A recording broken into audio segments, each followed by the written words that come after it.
wish to rise and thank the Minister for his contribution to this debate and to again reassert our support for this bill. We think it is a good measure. We think that the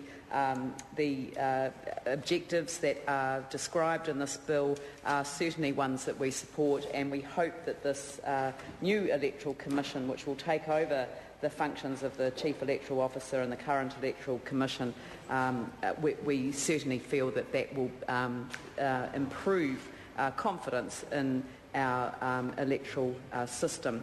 The timetable is a challenging one. I think the Minister indicated that with October the 1st. I think it is intended to be the date when the new Commission takes effect.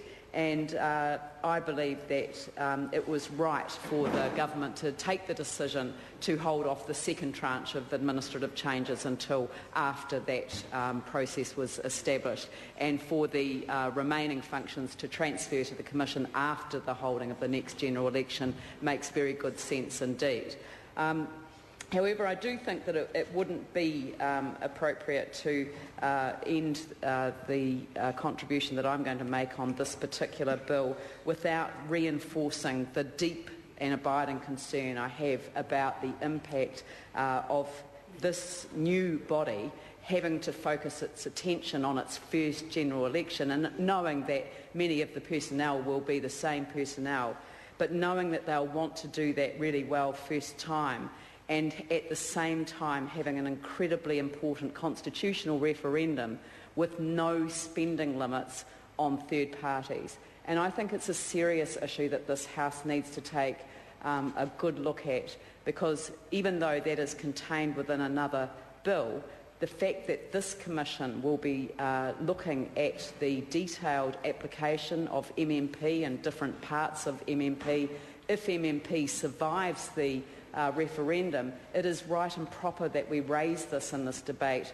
on this bill as well. Because if MMP as a system of electing MPs into Parliament is retained, then this Commission will have a vitally important role, one that we have previously assigned to a special committee of Parliament chaired by the Speaker, and in this future case under the Electoral Commission.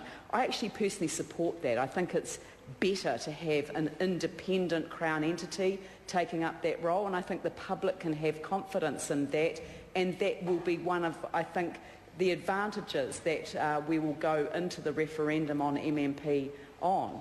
But I think the strong disadvantage that we will continue to have is that when people can spend anything to achieve their objective, and I'm sure they won't be as unsophisticated as paper bags over the heads of a few unidentified list MPs, which was the best that they could manage last time. This time it will be much more effective, and of course tying it up with an election campaign, which will be a pretty major test between two parties and the other parties competing, perhaps for the last time if we end up without a proportional system in Parliament, or the second to last time, given the timetable that's been proposed. I'm reinforcing how important it is to have caps on spending around the referendum, and I'm very strongly of the view that we need to have caps on spending around parallel campaigns as well. But on that note, I am pleased that the bill is receiving... I'm sorry to interrupt the honourable member. The time has come for me to leave the chair. This debate is interrupted. I shall resume the chair at 7:30.